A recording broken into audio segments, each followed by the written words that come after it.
Eu vou ler para os irmãos aqui, como texto-chave, em Mateus, capítulo 13.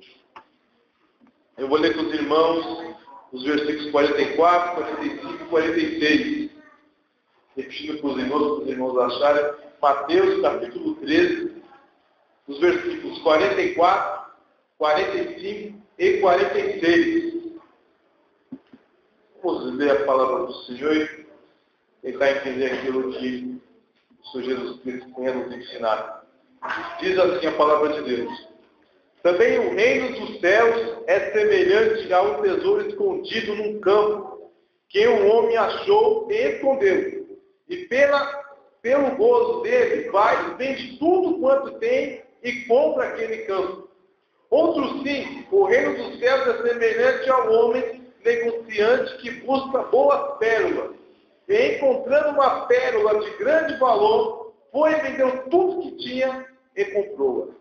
Aleluia, graças a Deus.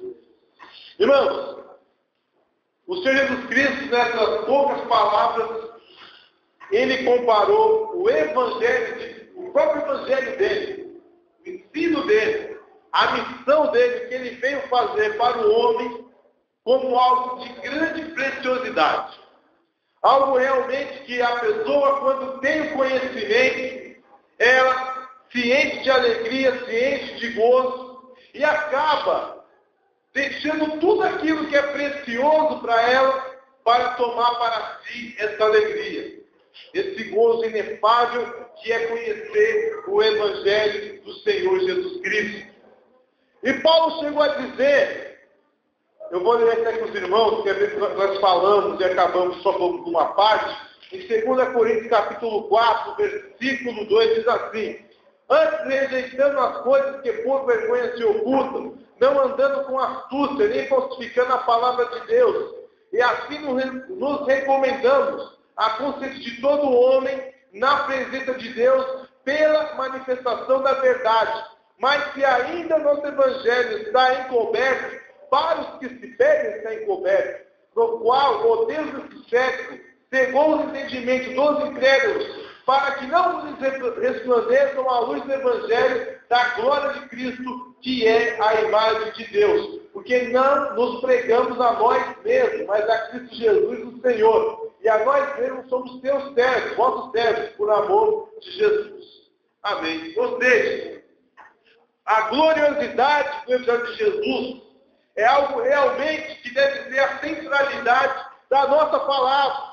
Pois sabemos, como também o qual Paulo ensinou, que eu não me envergonho do Evangelho de Jesus Cristo, porque é o poder de Deus para todo aquele que nele crê, primeiramente do judeu, mas também do grego. Ou seja, esse Evangelho maravilhoso que traz a salvação, que traz a transformação, quando a pessoa conhece a bondade de Deus, que na forma do seu Filho veio neste mundo padecer, veio sofrer nas mãos de homens pecadores como nós, que nós estivéssemos nos lugares ou dos romanos ou dos judeus, faríamos a mesma coisa, talvez ainda pior. E mesmo assim, pelo seu sangue derramado na cruz, ele reconciliou consigo mesmo, pelo seu sangue, pela sua justiça, pela sua santidade e virtude, o homem decaído para com Deus. Quando o homem tem esse conhecimento, homem, quando digo homem e mulher, o Senhor Jesus Cristo diz que isso deveria ser motivo de alegria. Isso deveria ser o motivo ao qual o homem renuncia todas as coisas para seguir esse evangelho maravilhoso. Então eu estava pensando comigo, o que pode impedir um homem, mesmo conhecendo a benignidade de Deus, mesmo conhecendo que o Senhor Jesus Cristo morreu numa cruz, as pessoas rejeitarem esse evangelho maravilhoso? Paulo diz que o inimigo cega realmente o entendimento da pessoa. Mas podemos entender pela palavra de Deus que há coisas que trabalham contra o homem, contra a mulher, para que não venha crer na maravilhosa graça que é o Evangelho de Jesus. O homem incapaz de servir a Deus, o homem moralmente decaído, é ensinado por muitos e muitos anos a total depravação humana. Mas mesmo Deus dando a sua graça para que possamos servi-lo de um modo aceitável, muitos de nós, até nós mesmos, às vezes, tentamos rejeitar isso. Mas por que essa rejeição? Por que rejeitamos? Quais são as forças que tanto se levantam contra nós a ponto de nós rejeitarmos aquilo que Deus entregou para nós de um modo totalmente liberal, sem pedir nada em troca, sem nenhum tipo de leviandade, sem ter uma negociação a qual ele ganha uma parte, perde outra, nada. Ele entregou totalmente todas as coisas para nós e mesmo assim nós rejeitamos. Irmão, pela palavra de Deus, acredite que aquilo que pode nos impedir de servirmos a Deus e acreditarmos diante de Jesus e termos essa alegria de realmente deixar todas as coisas. Porque, irmãos, é tão triste quando nós pregamos a palavra do Senhor e vemos que as pessoas até recebem com alguma alegria, com alguma esperança essa palavra, mas não conseguem servir Jesus Cristo. Isso já estava me incomodando há algum tempo.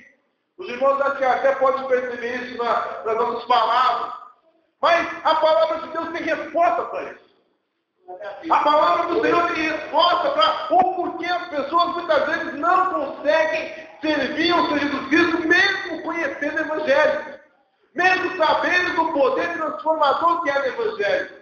E a resposta está em 1 João, capítulo 2, a partir do versículo 15.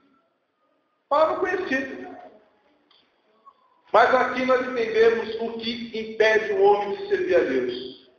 1 João capítulo 2, versículo 15 diz assim: não ameis o mundo, nem que no mundo há.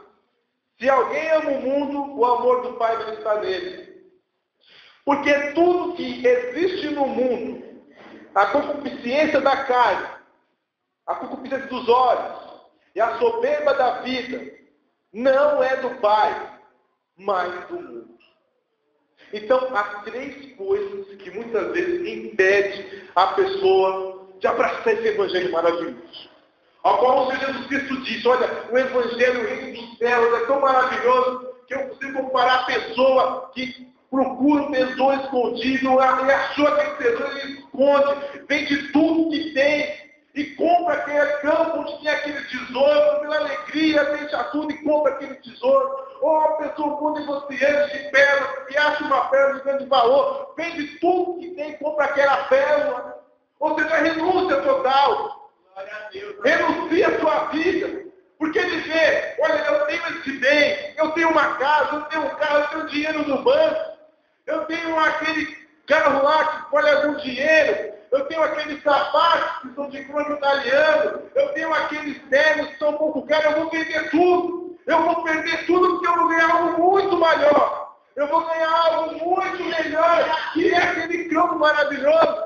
Eu acredito, irmãos, que quando nós acreditamos no Senhor Jesus Cristo, cremos na sua palavra, isso chegou até nós. Olha, eu tenho uma vida pela frente. Eu posso realmente fazer todas as coisas, eu posso curtir a vida, a novidade. Mas agora eu ouvi a mensagem da cruz de Jesus, e isso muito me atraiu, eu vou renunciar tudo e vou servir a Jesus. Você consegue vencer todas as coisas porque você sabe que vai perder algo mínimo. E Jesus foi mais exagerado. Jesus falou assim: olha, é tão maravilhoso a alegria que a pessoa vende tudo e compra aquele campo, e compra aquela pérola. Assim deve ser o Evangelho. Você crê no Evangelho. Olha, meus amigos não vão gostar de mim. Minha família não vai gostar de mim, porque são de determinada religião. Olha, o pessoal do trabalho vai começar a zombar do meu modo de viver. Olha, eu não vou poder mais usar todo o meu dinheiro nas diversões, nos passatempos. Mas você creu. E acaba aceitando aquele Evangelho. Mas há coisas que impedem. E é sobre essas coisas que eu quero dizer. A primeira delas, Jesus falou assim que o semeador saiu a semear. E ele saindo do campo, uma parte caiu no caminho, na terra do céu comia, e a outra parte caiu em pedregulhos, e tendo crescido rapidamente, veio o sol, queimou a raiz e morreu. Outra caiu em espinheiros e cresceu, mas não deu fruto, porque não tinha sol e acabou não dando fruto. E uma outra parte que derramou, e ela cresceu e deu frutos, um por 30, outro por 70 e outro por 100. E Jesus falou assim: olha, aqueles que nascem dos espinheiros, aqueles que recebem a palavra, creem na palavra, mas os cuidados dessa vida e com a riqueza sufocam para que não dê frutos. Então, meus irmãos, 3 coisas que atrapalham a pessoa viver na plenitude do Evangelho de Jesus: riqueza, o pecado e a soberba. A riqueza, porque é tudo que há no mundo, as coisas do mundo, tudo que existe no mundo. Eu sou assim que a gente tem que buscar um tesouro que está lá no céu, porque lá ladrão não entra, não escraviza, nem ensina, e a traça não olha. Então, tudo que é no mundo, as riquezas deste mundo, que as coisas que realmente atraem você, que as pessoas deixam de comer, deixam de dormir, deixam de ter até o seu descanso, para realmente ter aquela riqueza, ter aquele dinheiro. Isso atrapalha muitas pessoas. O pecado, João diz que é a concupiscência da carne e a concupiscência dos olhos. Pecado. Pecado mesmo, na sua melhor forma. Na sua maior forma, sem tirar nem pôr. Pecado. A vontade que está dentro, inerente à sua carne, à sua natureza humana, e que seus olhos cobiçam. Pecado. Muito simplesmente. E a soberba da vida é achar que é independente de Deus. Essas 3 coisas atrapalham realmente a pessoa de crer em Jesus. Talvez a primeira, que é a riqueza, não é o caso, talvez, de nós que estamos aqui. Não temos uma vida regalada, a qual nós podemos, todo fim do ano, passar férias ou na Europa, ou em Disney, ou no Sudeste Asiático, e na Ilha Fiji, ver aquele mar maravilhoso, que dá para ver até os peixes nadarem, daquela praia que é totalmente transparente. Ninguém sobe no Everest e vê aquele monte de 9 quilômetros para cima. Ninguém tem dinheiro para ficar trocando todo ano de carro para saber qual que é a nova novidade de motor, de design ou coisa parecida de banco de couro. É uma coisa que inventa, nós não temos esse problema. É uma coisa que não acontece conosco. Mas muitos que não creem no Evangelho têm esse demônio. O Deus Mamon, que Jesus falou assim: olha, não podeis servir a Deus, Senhor. Não podeis servir a Deus e as riquezas. Nas Bíblias mais antigas, não podeis servir a Deus e a Mamon. Porque a pessoa tem esse entendimento. Ele acredita realmente no Evangelho, mas não podemos negar, irmão, de maneira alguma, que é a palavra do Senhor, que o Evangelho de Jesus Cristo, ele pede que nós tenhamos uma vida simples. A ostentação, a busca de prazeres ilimitados, de distração, ela não entra na Bíblia. O próprio Tiago chegou e disse: olha, pedis e não recebeis, oreis e não tendes nada. Por quê? Porque irão gastar em vossos deleites. Ou seja, são coisas que muitas vezes as pessoas não creem em Jesus. E o maior exemplo disso é aquele jovem que chegou a ter um bom mestre, o que eu farei para ter a vida eterna. Aí disse: olha, os mandamentos, né? Não tem para ver ninguém, honra pai e mãe, não matei, não tirei, mas só vida com cidade. Aí eu falo: falta uma coisa. Falta uma coisa. Vende tudo que tem, dê aos pobres, e siga a mim e terá de tesouro no céu. Ele tinha uma coisa muito importante nele, que era a riqueza. Naquele jovem, o problema dele era a riqueza. Ele tinha muito dinheiro. E nós, que cremos em Jesus Cristo, eu digo uma coisa, pode ser radical, mas nós devemos amar mais o Senhor Jesus Cristo do que familiares, do que os bens, do que o nosso trabalho, do que qualquer coisa. Mas estamos exagerando, perguntou, não, Cristo, Senhor, aquele que ama pai e mãe mais do que a mim, não é digno de mim. Eu não estou inventando palavras. É realmente o que o Senhor Jesus Cristo diz. E aquele jovem amava demais os seus riquezas. Ele era apegado demais. Quando Jesus o provou naquilo, ele foi incapaz de deixar toda aquela riqueza. E muitos, quando nós pregamos a palavra, quando nós vamos de Jesus, eles acham bonito. Olha, realmente é muito bonito. É uma religião moralmente muito boa, tem uma ética maravilhosa. Olha, Jesus morreu por mim na cruz. Eu sou pecador, ele me reconciliou. Mas ele fala, o que eu vou fazer com todo o meu dinheiro? Não vou poder mais viajar o tempo todo, não vou poder comprar muitas joias, não vou poder ficar andando. As minhas roupas serão sempre as mesmas, vou ter que sempre ir de paletó para a igreja, ou de terno. Se a irmã, vou ter que andar sempre de saia, não é cara que possam ter, serão sempre as mesmas roupas, não vou ter que fazer aquele desfile de chapéu, ou coisa parecida. Não vou mais poder, parte do meu dinheiro vai ter que ser usada para a obra de Deus. Pessoa rica, pessoa bilionária, milionária, que está dando dízimo para a igreja. Alguma pessoa é provada, olha, eu tenho que dar 10%. O governo do PT rouba 40% dos meus rendimentos, imposto de renda, imposto para empregatício, imposto tributário. Eu vou dar mais 10% para a igreja. Ou seja, 50% do que eu ganho, 40% para o governo e 10% para a igreja. Isso é provada nisso. E acaba negando o evangelho. Pessoa acostumada com o seu dinheiro a sempre estar nas palavras da vida, a curtir a vida de seus pecados, tudo que o dinheiro pode comprar, toda a distração que o dinheiro pode comprar, tudo aquilo que alegra a alma dele. Como diz aquele lobo sensato que viu que os seus celeiros tinham aumentado muito, a sua sementeira, que saber, eu vou aumentar os meus celeiros. E diz a minha alma, folga, porque tem para muitos anos. E Deus diz, olha, hoje eu estou tirando tua alma, é aquilo que deixaste para quem será. E se viesse muitas pessoas agora estão de Jesus, crendo no Evangelho, vão perder a vida da regalada. Vão perder a vida de glamour. Vão perder a vida ao qual o dinheiro pode comprar toda e qualquer consolação. Trocam a consolação do Espírito Santo pela consolação do dinheiro. Para nós isso é meio factível.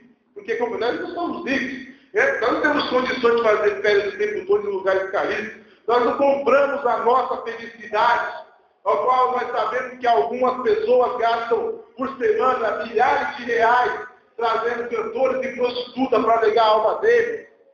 Não temos isso. Isso nunca aconteceu conosco. Mas para muitos sim. Mas algo que é factível e que impede muitos de nós crerem no Evangelho é o pecado. A vida de pecado. A pessoa ouve falar de Jesus. Ouve falar do Evangelho, das maravilhas que há nele.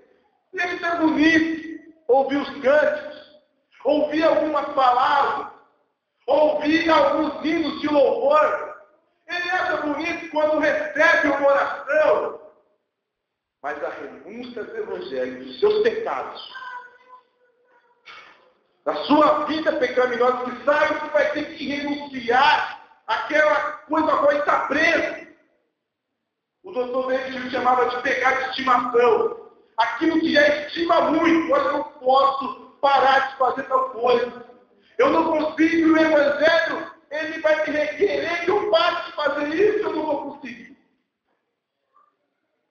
A pessoa não consegue enxergar a maravilha do Evangelho porque está presa no pecado. Mas ela não sabe. É por isso que Paulo disse que o Deus desse século cega o entendimento, que nenhum ser humano é capaz de se libertar dos seus pecados.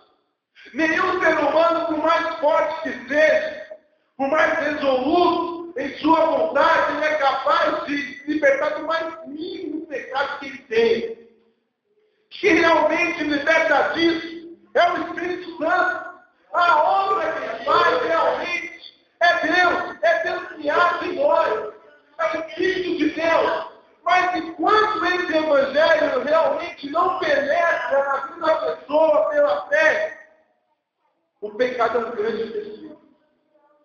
É algo que realmente a pessoa fica pensando, deixar de fazer isso, deixar aquilo outro, coisa que eu gosto, coisa que alegra a minha alma e a igreja, o Evangelho de Jesus Cristo me restringe a esse prazer maravilhoso. Quando eu vou parar de fumar, de beber, eu quando bebo me sinto tão bem, eu quando fumo me sinto tão relaxado, eu quando me prostituo me sinto uma pessoa tão prazerosa, cheia de prazer. Como deixaria essas coisas?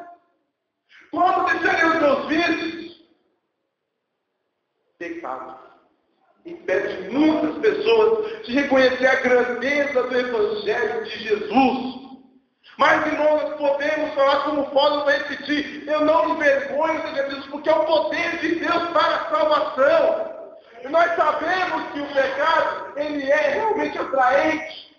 Ninguém pode dizer que uma pessoa que está presa em algum vício, qualquer vício que seja, é algo que venha trazer para ele apenas dor e angústia. Não. Quando a pessoa está no ato, seja fumando, seja cheirando, seja praticando, seja lá o que for, qualquer coisa que vicia, naquele momento, a pessoa está tendo um momento de prazer. O problema é consequência. As consequências que as pessoas não medem. Mas naquele momento a pessoa está tendo um momento de prazer. Então, o Evangelho de Jesus Cristo, ele é realmente o poder de Deus. Porque ele pede para a pessoa renunciar dos prazeres que ele tem momentâneo, para que ele receba o gozo eterno de ter o Senhor Jesus Cristo em sua vida. Só que não é algo pacífico, não é algo tragável, não é algo que pode ser digerido, não é algo que pode ser tocado, não é algo que pode ser sentido pelos sentidos do tato, da pele, não! É da alma. É dentro do Espírito. Isso é possível pelo poder de Deus. Mas eu acredito, irmãos, que talvez uma das coisas que mais entristece Deus, porque a riqueza, a pessoa tem uma certa negativa quando tem riqueza. A pessoa tem aquele ar de superioridade, né? Ah, eu sou rico. A pessoa que é rico não é inteligente, né? Não é nada. Então, conseguiu ganhar dinheiro. Então tem aquele ar de superioridade, de torvor, né? Acho que é superior às pessoas que tem um dinheirinho no banco. Se o governo virar com muito, ele perde outro dia, mas tá bom, ele acha que é superior aos outros. O pecado é a condição humana, não tem jeito. Nasceu assim, vai morrer no pecado mesmo. Vai para o céu no pecado, só vai ser purificado quando chegar no céu. Agora, eu sou soberba da vida. O que é soberba da vida? É querer ser independente de Deus. Você conhece o Evangelho, você aprende do Evangelho, você sabe o poder que ele tem, só que você não quer ser tutelado. Você não quer ter a pedagogia divina. Você não quer ser ensinado por Deus. Você não quer ser dirigido por Deus. Hoje nós estávamos conversando que talvez eu não teria condições de pregar porque nós estávamos aprendendo algo relacionado. O que o homem moderno quer hoje? Simplesmente fazer todas as coisas através do prazer. Mas para que o homem viva apenas para o prazer, para apenas aquilo que ele gosta, ele tem que negar em seu coração a existência de Deus. E um futuro julgamento dos seus atos.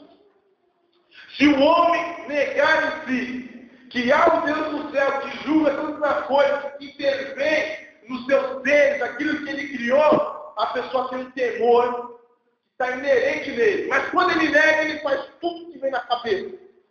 E não está nem aí.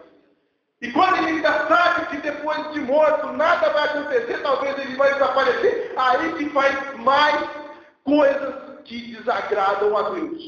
Comete mais torpeza, porque negou a Deus. A soberba da vida. Nós falamos de Jesus, falamos do Evangelho, mas a pessoa não quer saber. Ele quer criar uma consciência cauterizada.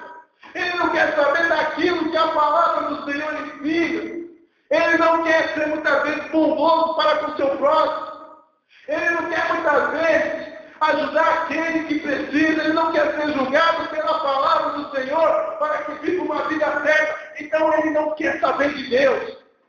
Quer fazer as coisas do seu modo. Quer fazer as coisas conforme aquilo. Os seus olhos pedem para ele fazer, conforme a alma dele pede para ser feita. Ele quer viver uma vida independente de Deus, autossuficiente. É a soberba da vida. Eu não quero saber de Deus. Não me interessa o que Jesus pode fazer por mim. Não me interessa o que ele fez por mim. Não me interessa o que ele pode me transformar. Eu quero viver minha vida do meu jeito. Eu quero fazer as coisas do meu modo. Eu quero agir conforme o meu raciocínio, a minha razão. Eu não quero agir segundo a palavra de Deus. A negação de Deus. Algo que está crescendo muito no mundo. Estamos fazendo uma religião para nós mesmos. Estamos transformando a igreja conforme o nosso gosto particular. E por isso, quando nós pregamos a palavra, dependendo da vida da pessoa, se é mais ou menos a pessoa que estuda, que trabalha, faz uma coisa ou outra, se vem para a igreja, é possível que ela fique na igreja. Porque já tem uma vida mais ou menos acordada, uma vida correta. Já tem uma vida ajustada. Mas quando uma pessoa completamente desajustada, é cheia de vício, cheia de pecado, cheia de erro, aí tem tudo um desajustamento social, não dá para saber se é solteiro, se é casado, é uma vida, meu Deus do céu, que não, acho que se for o juiz, qual que é o seu estado civil, não sei. Essas pessoas só conhecendo o Evangelho para realmente serem salvos. E é da nossa obrigação pregar esse Evangelho mesmo que todos não. Todas as coisas simples, se você pregar o Evangelho, é uma mensagem que as pessoas não querem ouvir.